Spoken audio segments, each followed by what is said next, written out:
Hey, we're here at New Paris Speedway for the V8 Classic with all V8s here tonight, and we got one of the women drivers here with us. And unfortunately, you had a wreck in the heat race, so you're kind of done for the evening. Change out of your outfit, but you are. Brianna Rumble. And you're out of Elkhart, Indiana. And when you say the word Rumble, I'll say, hey, wait a minute, there's Billy and now there's Moose Miller. I mean, there's a lot of family involved with your family. Tell us about your racing family. And then, you got started. We interviewed a couple years ago, and you're just getting started in the Hornet class, I think. Or was it the Diva class? The Divas. Diva. And now you progressed to the Street Stock. So go ahead and talk about, mom and dad and grandpa and all that good stuff there. Well, my mom raced a few nights, and then my dad's been racing for over 20 years. Grandpa raced for 20 years. So it's just like a family thing. Race cars. And then my brother's racing. All year. Yep. Literally. Getting parts and getting stuff together. Oh, yeah, definitely with 3 V8s. And like say you got involved. Your sister, did she bet into racing at all? Or, She raced last year. They're buying a car this week for her and my sister-in-law to race. Oh, really? Yep. How many cars are in the yard, I guess, would be the... Right now, we only have mine and my dad's in the garage. We have none in the yard. None in the yard, yeah. We just have a ton of trailers and vehicles. vehicles. Over the code enforcement there. Yeah, we just have a ton of trucks and trailers in the yard and a camper right now. So that's not too bad there. But, so when you first got into racing, you watch how your dad did so well. And your mom raced not a whole lot. Moose, he won a lot of races. So you're probably too young to remember that stuff other than stories and probably trophies and pictures. But how did it go for racing? Did it seem like what you expected, or was it something that you thought, this is a lot harder to do than I thought? It's a lot harder than I thought it would be, but I love the sport. So. And when you talk about that Diva class, it was all girls. Yeah. And tell us about some of your competitors in the day. Some of them are still racing yet, but in the street stocks. Well, actually, when you did the Diva class. Well, there's Kelsey, which she's in the street stock now, and then I believe Taylor Dameron. Mm-hmm. I think she's going to dabble back and forth a little bit. I think she's going to spectate here tonight. Yeah, I think I've seen her around. Mm-hmm. But it's kind of a tough deal because some people get into it and they're like, oh, this isn't for me, too expensive, I'm out of it. Yeah. And there's some longevity. When you look like your dad racing, it's an up and down thing.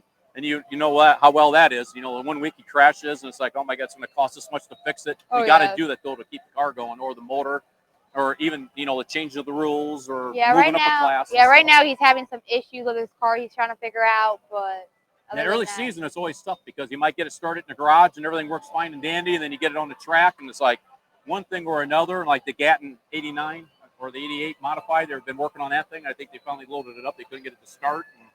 Yeah, he built a whole new motor over the winter, so he's having some issues with that and his speed. Yeah, and then there's a lot of things going on. Your car, street stock, and then Aaron's car, the limited late model. Yeah. So there's always a lot of cars going in, cars going out. And, yep. There's always, only so many hours in a day, especially if you're working full time and and then, you try to keep up with everything else. Yeah, and on top of that, I'm working, so it's just a lot. And then my dad helps everyone. Mm-hmm. So he drops what he's doing to go help them. So makes it pretty tough. Yeah. Now you got some good sponsors though, don't you, on your car? Yes.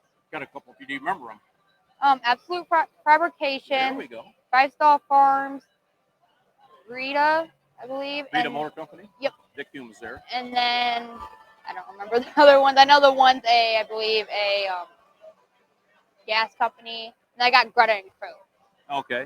That's kind of neat. You're doing this racing bit. When you tell somebody at school you're racing, they're like, oh, Night of Destruction or Demolition Derby or something. But, oh, no, this is actually Circle Track. They'll always ask me questions. An actual race car, and stuff. Definitely people at work, they're like, you do what?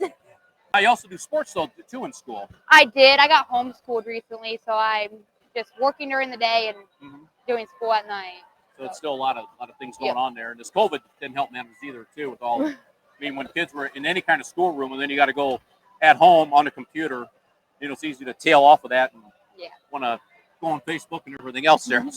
I do that a lot. Something going on when not supposed to there and stuff.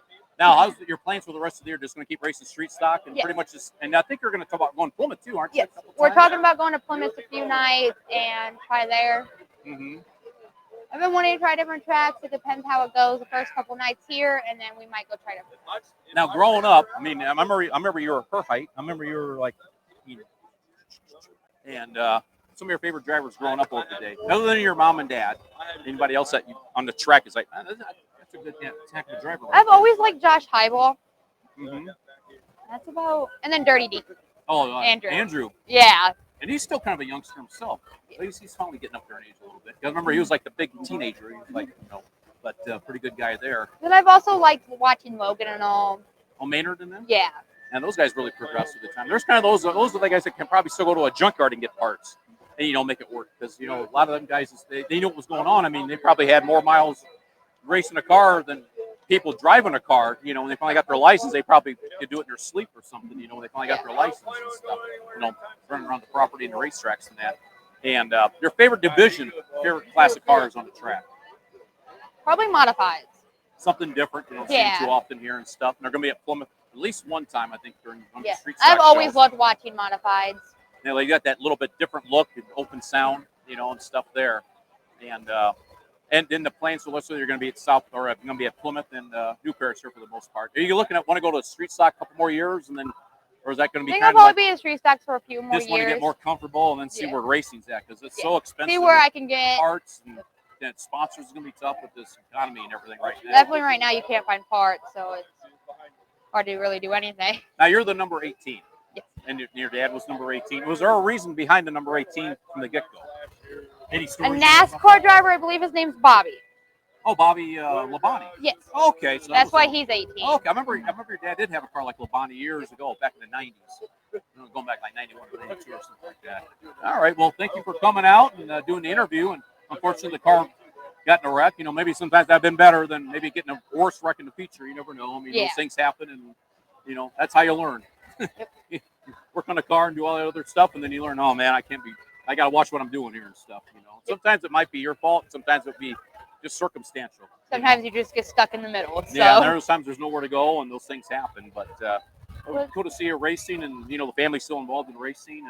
And I'll have it back out hopefully this weekend. So it'll be a long time in the garage, but it's going to be back out. Well, that's good. So, thank you for coming down and doing the interview, and hopefully better luck next week. Thank you. There we go. Job well done, Mike. Look, he's